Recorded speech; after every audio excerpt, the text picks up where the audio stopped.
যেখানে খাবার দেখলাম খাবার খাই নিতে হবে, হালাল হারাম দেখার কি আছে? কন্ট্রোল ক্ষমতা নাই। আর এখানে টাকা দেখা যাচ্ছে, ইনকাম করে নিতে হবে, হালাল হারাম দেখার কি আছে? কন্ট্রোল ক্ষমতা নাই। এখানে মহিলা মানুষের মোবাইল নাম্বার দেখা যাচ্ছে, কল দিয়ে প্রেম করতে হবে, কন্ট্রোল ক্ষমতা নাই। এখানে মহিলার অশ্লীল দৃশ্য দেখা যাচ্ছে, দেখতে হবে, বিনোদন নিতে হবে, কন্ট্রোল ক্ষমতা নাই। এখানে জুয়া খেলা হচ্ছে, জুয়া খেলতে হবে, কন্ট্রোল ক্ষমতা নাই। তাহলে প্রত্যেকটা ধাপে ধাপে শয়তান আমাকে যা বলছে বিনা দ্বিধায়, বিনা চিন্তায়, যেখানে মুখ লাগাতে বলছে, যেখানে যা করতে বলছে, আমি শুধু তার দাসত্ব মেনে তাই করতেছি। আমার হৃদয়ের উপর আমার নিজস্ব কোনো কন্ট্রোল ক্ষমতা নেই। প্রত্যেকটা গুনাহের পিছনে কারণ হচ্ছে হৃদয়ের উপর কন্ট্রোল ক্ষমতা না থাকা। তাজকিয়াতুন নফস এই শব্দের শাব্দিক অর্থ হচ্ছে অন্তর পরিষ্কার করা, আত্মাকে পরিষ্কার করা, মনকে পরিষ্কার পরিচ্ছন্ন করা। বাংলা ভাষায় এই বিষয়ে তেমন কোনো বক্তব্য পাওয়া কঠিন আছে। যদিও গত কয়েকদিন বিভিন্ন জায়গায় ইসলামী অর্থনীতি বনাম পুঁজিবাদী অর্থনীতি, বস্তুবাদী সমাজ ব্যবস্থা বনাম ইসলামী সমাজ ব্যবস্থা, মহান আল্লাহ সুবহানাহু তাআলার পরিচয়, তার গুণাবলী ইত্যাদি বিষয়ের উপর আলোচনা করেছি। আজকে আপনাদের সামনে আলোচনার বিষয়বস্তু তাজকিয়াতুন নফস, আত্মার পরিশুদ্ধতা, মনের পরিষ্কার পরিচ্ছন্নতা। এ বিষয়ে বক্তব্য দেওয়া কেন প্রয়োজন, আমার এবং আপনার কেন শোনা প্রয়োজন, সেটা আগে আমরা জানি। আত্মার পরিশুদ্ধতা, অন্তরের পরিষ্কার পরিচ্ছন্নতা সম্পর্কে বক্তব্য কেন শোনা প্রয়োজন, কেন দেওয়া প্রয়োজন। আমরা যারা এখানে সামনে বসে আছি, সকলের এই শরীরটা, এই হাত, এই পা, এই মাথা, এই দেহ পৃথিবীতে তৈরি হয়েছে। পৃথিবীর আলো বাতাস, পৃথিবীর অক্সিজেন, পৃথিবীর মাটি পানি, পৃথিবীর গাছপালা, ফলমূল, ভাত, তরি তরকারি খেয়ে আমাদের এই শরীর তৈরি হয়েছে। আমাদের এই শরীর ঠিক যখন মায়ের পেটে ছিল, তখনও এরকম নিথর, অচল, অকেজ একটা গোস্তপিণ্ড পড়েছিল। সে অচল, অকেজ, নিথর গোস্তপিণ্ডে ৪৪০-এর দিন, তথা প্রথম ৪০, দ্বিতীয় ৪০, তৃতীয় ৪০, চতুর্থ ৪০-এর দিন, নির্ধারিত দিনে, নির্ধারিত সময়ে মহান আল্লাহর নির্ধারিত ফেরেশতা আসমান থেকে একটি রূহ নিয়ে এসে আমাদের ওই নিথর গোস্তপিণ্ডের মধ্যে ফুঁ দিয়ে যায়। ফুঁ দিয়ে যাওয়ার পর বাচ্চা মায়ের পেটে হাত পা নাড়াচাড়া শুরু করে, তার আগ পর্যন্ত একটা গোস্তপিণ্ড। ঠিক এক নির্ধারিত দিনে, এক নির্ধারিত সময়ে, এক নির্ধারিত ফেরেশতা এই দুনিয়ার তৈরি শরীরের মধ্যে থেকে ওই রূহকে বের করে নিয়ে যাবে। যেই দিন বের করে নিয়ে যাবে, ওই দিন আমার এই শরীর আবার মায়ের পেটে যেমন গোস্তপিণ্ডের মতো পড়েছিল, এই দুনিয়াতেও তেমনি গোস্তপিণ্ডের মতো নিথর দেহ পড়ে থাকবে। কিন্তু দেহটা তৈরি হয়েছিল দুনিয়াতে, আর রূহটা এসেছিল আসমান থেকে, চলে গেল আসমানে, ইল্লিন অথবা সিজ্জিনে। আল্লাহ সুবহানাহু তাআলার পক্ষ থেকে এসেছিল, আল্লাহ সুবহানাহু তাআলার নিকটে চলে গেল। এই রূহ, এই আত্মা, এই অন্তর সম্পর্কে আমরা আলোচনা করব। তার প্রথম বক্তব্য কি? অন্তর, আত্মা এবং রূহ পৃথিবীতে তৈরি নয়। কোথায় থেকে এসেছে? কোথায় থেকে? তার মানে আমার এবং আপনার মধ্যে এমন কিছু আছে যেটা পৃথিবীতে তৈরি হয়নি। কোথায় থেকে এসেছে? সরাসরি আল্লাহর পক্ষ থেকে এসেছে। আপনাদের প্রত্যেকের মধ্যে রূহ আল্লাহ সুবহানাহু ওয়া তাআলার পক্ষ থেকে এসেছে। এবার দ্বিতীয় পয়েন্ট কি? দ্বিতীয় পয়েন্ট হচ্ছে, আপনি যদি আমাকে কোনো মেসেজ দিতে চান, কোনো কথা বলতে চান, যেভাবে ছিল ঠিকই ছিল, আপনি যদি আমাকে কোনো মেসেজ দিতে চান, কোনো কথা বলতে চান, কোনো সংবাদ পৌঁছাতে চান, হয় লেখার মাধ্যমে দিতে হবে, না হয় মুখে বলতে হবে। সেটা আপনি কানে কানেও বলতে পারেন, জোরেও বলতে পারেন, অথবা লিখে দিতে হবে, আমি পড়ব। এর বাইরে আমি এখানে বসে থেকে আপনার অন্তরে কোনো কথা দিব, ওই পিছনে একজন বসে আছে, তার অন্তরে কোনো কথা এখানে বসে থেকে দিব, লেখার মাধ্যমেও নয়, মুখে বলেও নয়, ডাইরেক্ট তার অন্তরে দিব, এই ক্ষমতা আল্লাহ পৃথিবীর কোনো মানুষকে দেয়নি। আমি আমার স্ত্রীর অন্তরেও কোনো কথা দিতে পারবো না, আমার স্ত্রীও আমার অন্তরে কোনো কথা দিতে পারবে না। দিতে চাইলে মুখে বলতে হবে, কলমে লিখতে হবে, এর বাইরে কোনো উপায় নেই। কিন্তু পৃথিবীর একমাত্র সৃষ্টিজীব শয়তান, যাকে আল্লাহ সুবহানাহু তাআলা এই ক্ষমতা, এই পাওয়ার দিয়েছে, যে সে ওই যে আসমান থেকে যে অন্তর, রূহ, মন, হৃদয়, যেটাই বলেন নফস, সেটার মধ্যে শয়তান কথা দিতে পারে। এই ক্ষমতা আল্লাহ কাকে দিয়েছে? শয়তানকে। আপনারা সূরা নাস পড়েছেন, কুল আউযু বিরাব্বিন নাস, মালিকিন নাস, ইলাহিন নাস, মিন শাররিল ওয়াসওয়াসিল খান্নাস, আল্লাযী ইউওয়াসওয়িসু ফি সুদুরিন নাস। ওই শয়তান থেকে পরিত্রাণ চাই, যে শয়তান মানুষের হৃদয়ে, মানুষের অন্তরে, মানুষের মনে, মানুষের নাফসে কথা ঢালতে পারে, কথা দিতে পারে, কথা পৌঁছাতে পারে, মুখে বলা ছাড়া, কাগজে কলমে লেখা ছাড়া, মুখে বলা ছাড়া, কাগজে কলমে লেখা ছাড়া, সরাসরি ডাইরেক্টলি অন্তরের মধ্যে কথা দিতে পারে কে? শয়তান। এইবার শয়তানের যখন কন্ট্রোল ক্ষমতা দেওয়া হলো আপনার অন্তরের উপর, এখন শয়তান কি বলছে? শয়তান বলছে, ওয়ালা উযিল্লান্নাহুম ওয়ালা উমান্নিয়ান্নাহুম।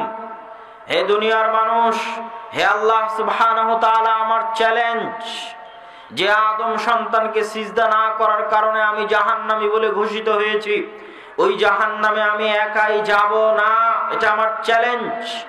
আমাকে ক্ষমতা দেওয়া হোক, কিয়ামত পর্যন্ত আমি আদম সন্তানকে পথভ্রষ্ট করার ক্ষমতা চাই। আল্লাহ সুবহানাহু ওয়া তাআলা শয়তানকে সেই পাওয়ার দিলেন। শয়তান বলছে, আমার শপথ, আমার চ্যালেঞ্জ, আমি একাই জাহান্নামে যাব না। যে আদম সন্তানের জন্য জাহান্নামী ঘোষিত হয়েছি, প্রত্যেক আদম সন্তানকে জাহান্নামে নিয়ে যাওয়ার জন্য জান প্রাণ চেষ্টা করব। এটা আমার চ্যালেঞ্জ, এটা আমার কাজ।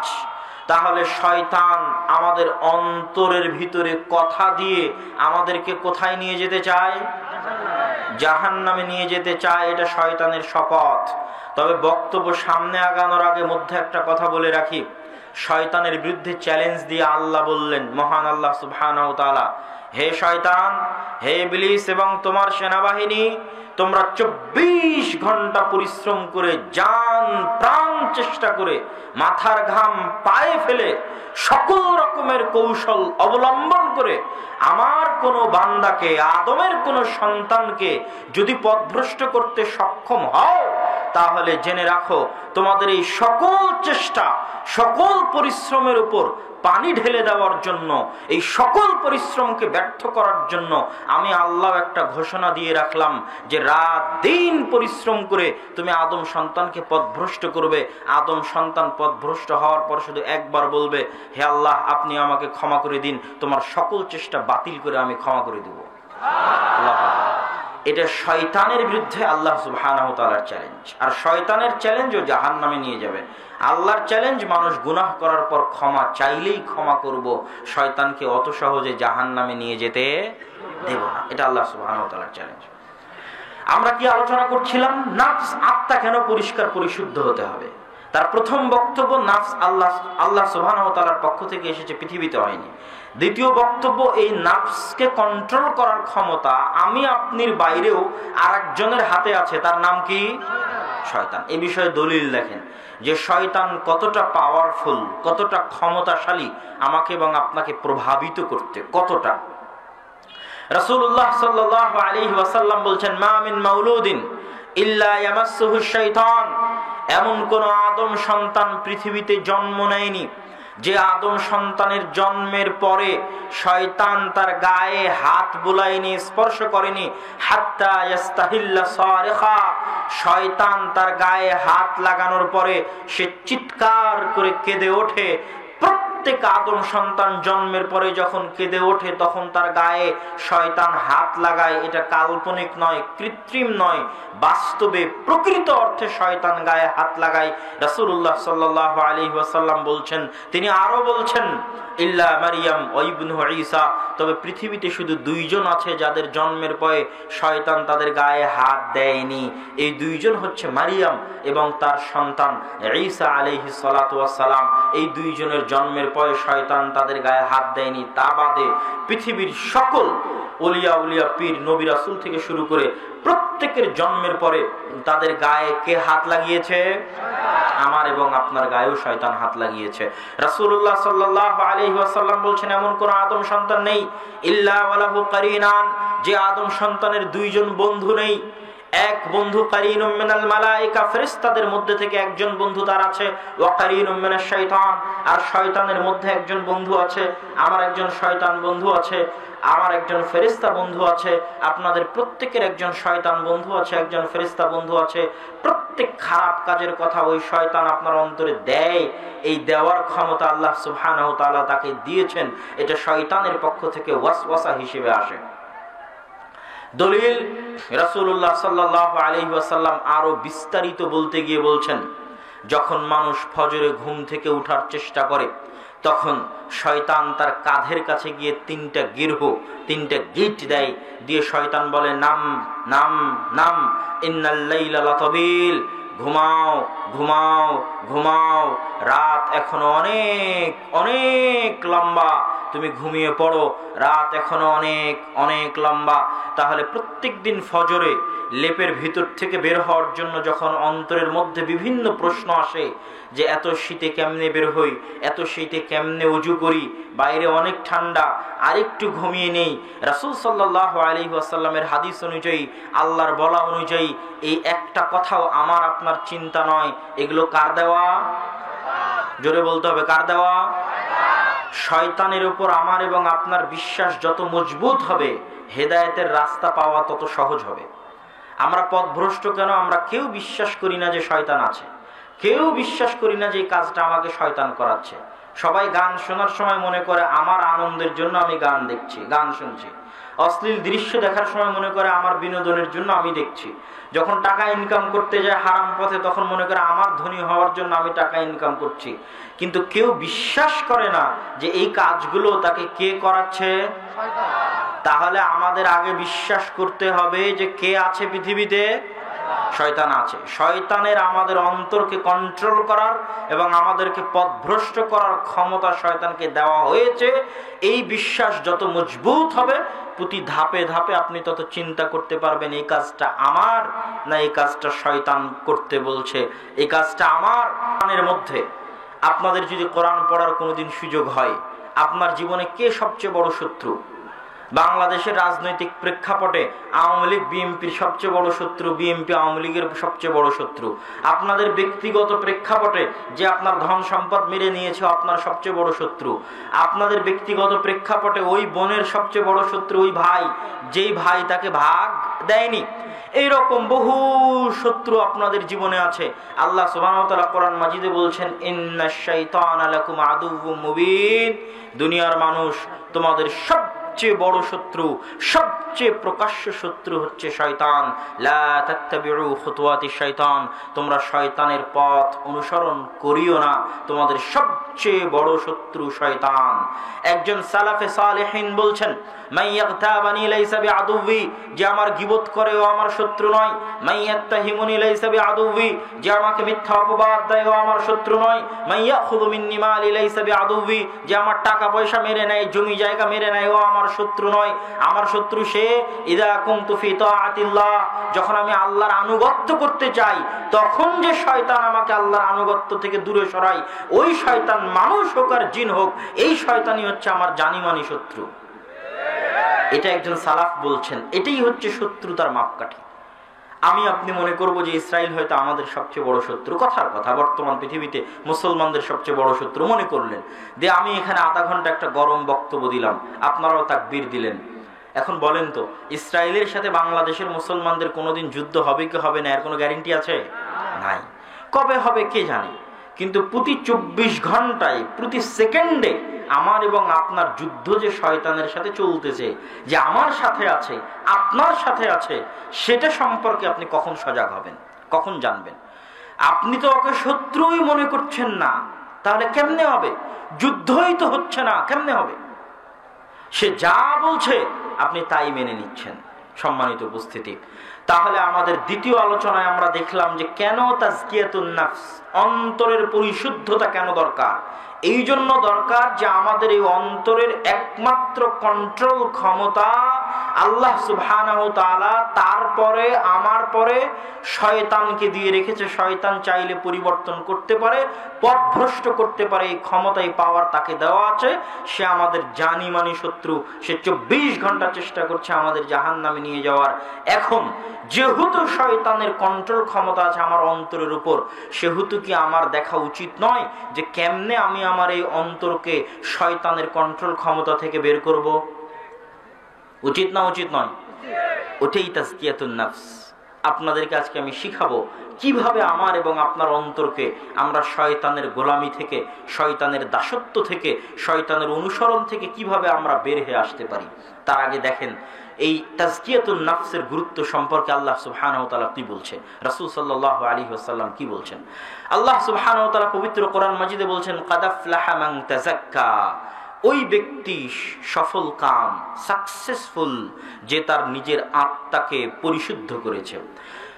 কাদ আফলাহা মান যাক্কাহা ওয়া কাদ খাবা মান দাসাহা, ওই ব্যক্তি সাকসেসফুল, সফল কাম, যে তার নিজের আত্মাকে পরিশুদ্ধ করেছে। আর ওই ব্যক্তি ধ্বংস হয়ে গেল, ওই ব্যক্তি ক্ষতিগ্রস্ত হলো যে তার আত্মাকে কলুষিত করেছে, নোংরা করেছে, ময়লা যুক্ত করেছে, অপবিত্র করেছে, ওই ব্যক্তি ধ্বংস হয়ে গেল। এগুলোতে আল্লাহ সুবহানাহু ওয়া তাআলা আত্মার পরিষ্কার পরিচ্ছন্নতা, বিশুদ্ধতার উপর গুরুত্ব দিয়েছেন। এবার দেখেন রাসূলুল্লাহ সাল্লাল্লাহু আলাইহি ওয়াসাল্লাম কি বলছেন, আলা ইন্না ফিল জাসাদি মুদগাতুন, শোনো দুনিয়ার মানুষ, এই পুরো শরীরের মধ্যে প্রত্যেকটা অঙ্গ যদি সেনাবাহিনীর সদস্য হয়, তাহলে এই গোটা সেনাবাহিনীর প্রধান সেনাপতি হচ্ছে এই অন্তর।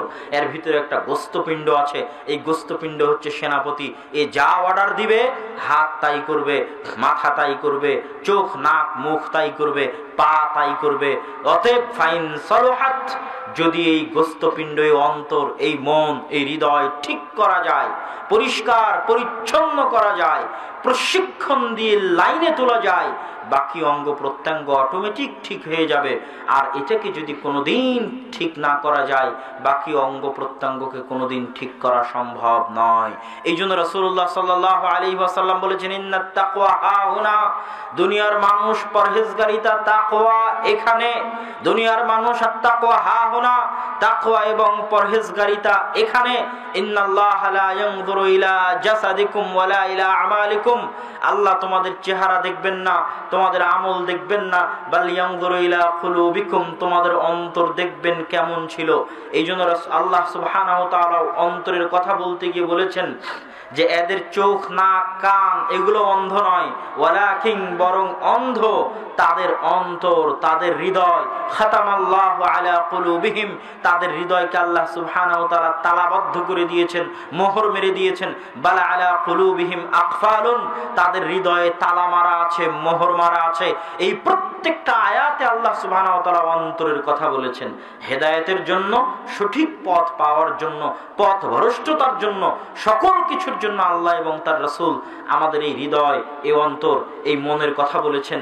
তাহলে সবকিছু এটার উপর নির্ভর করছে।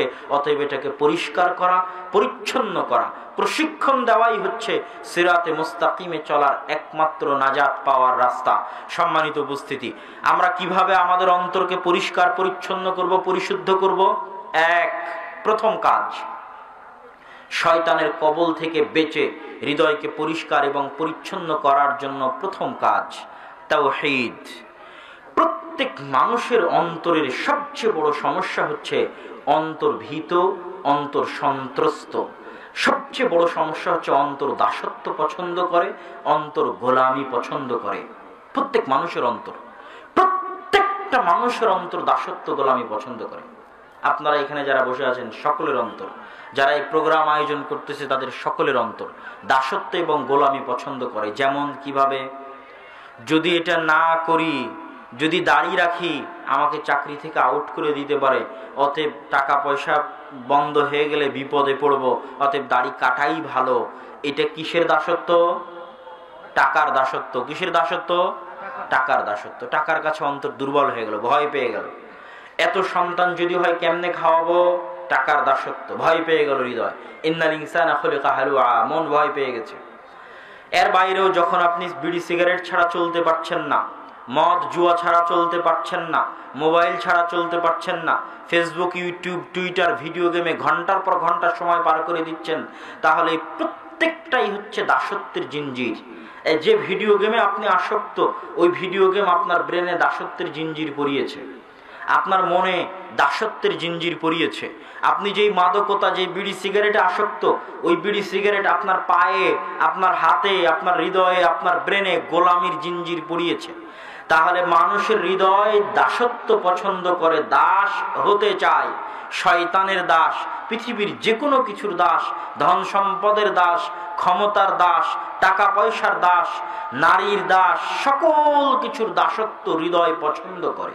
এটা হৃদয়ের সবচেয়ে বড় রোগ, সবচেয়ে বড় ব্যাধি। এই ব্যাধি থেকে হৃদয়কে মুক্তি দিতে হলে তাওহীদ লাগবে, কালিমা লা ইলাহা ইল্লাল্লাহ লাগবে।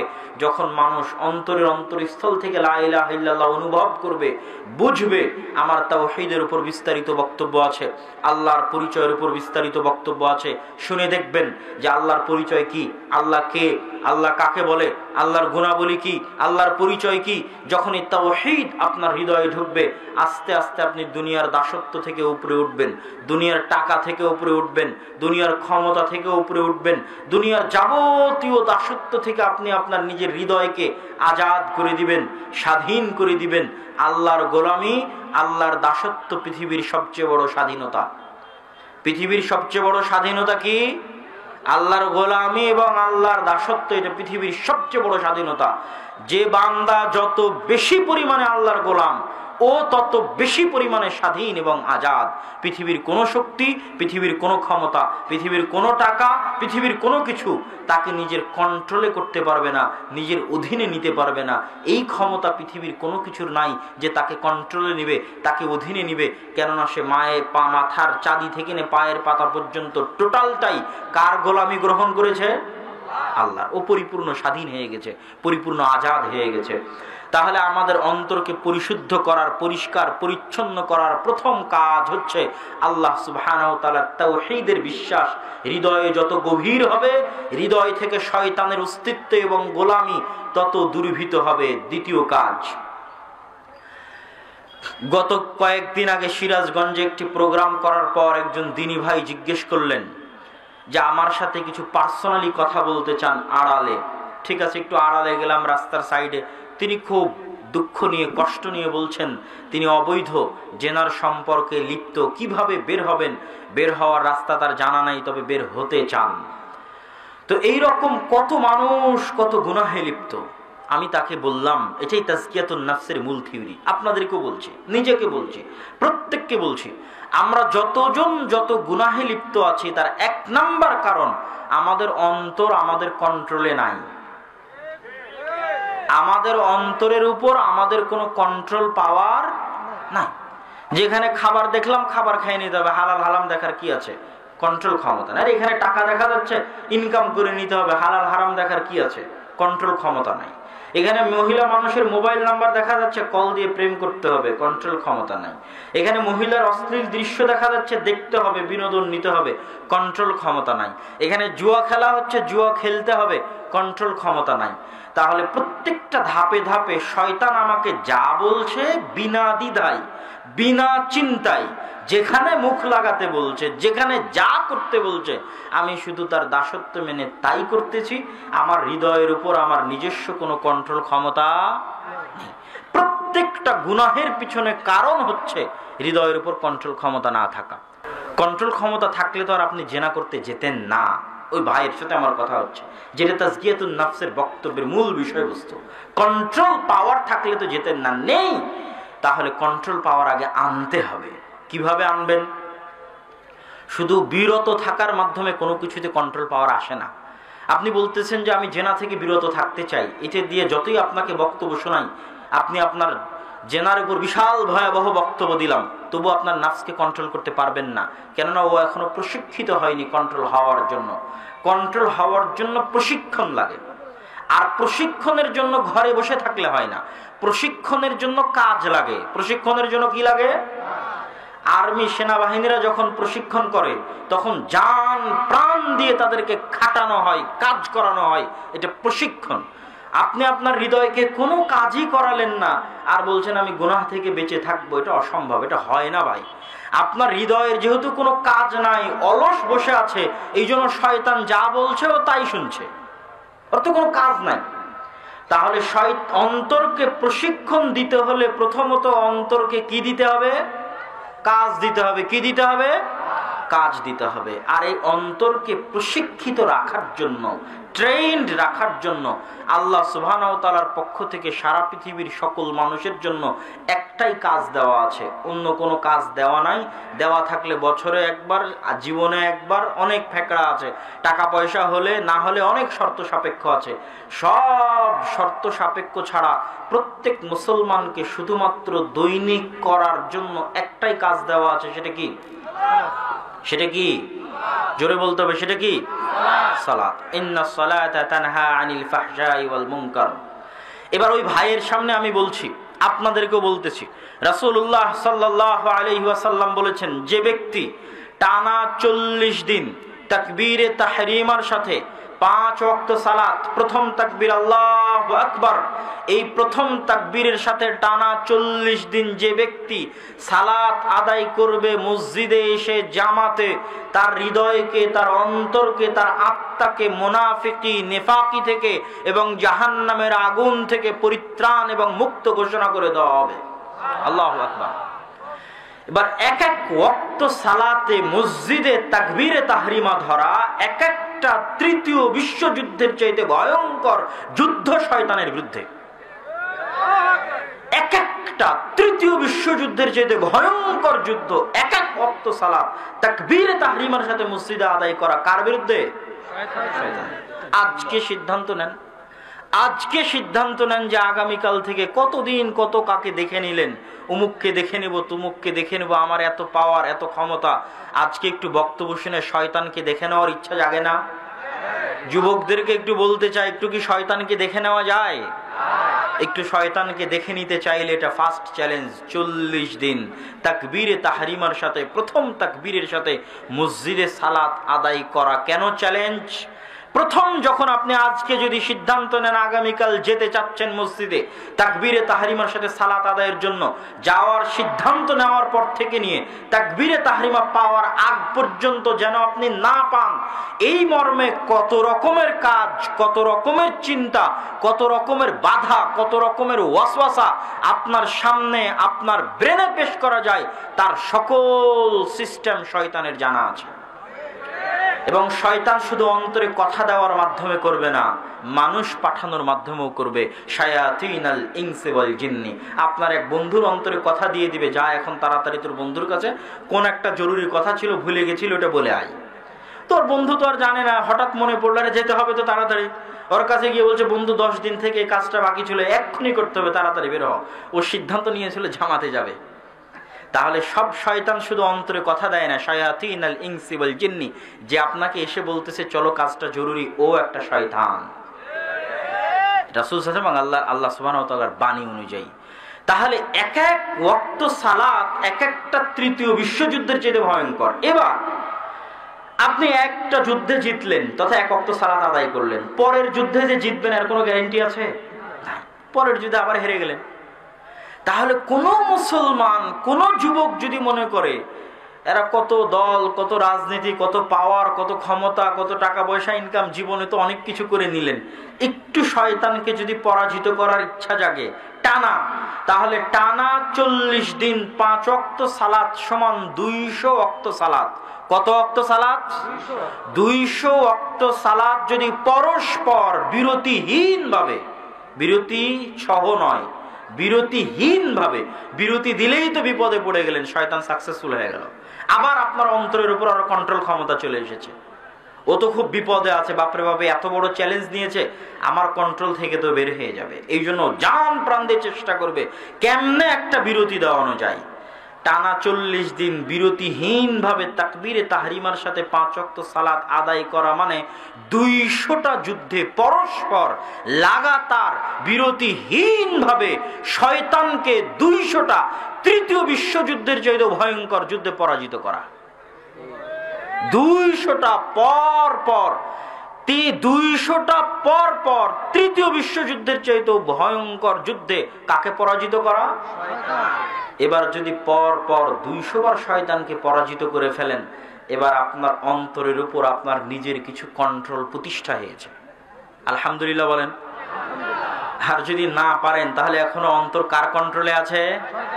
এখনো শয়তান যা বলছে আপনি তাই শুনতেছেন, সবাই, আমি আপনি সবাই।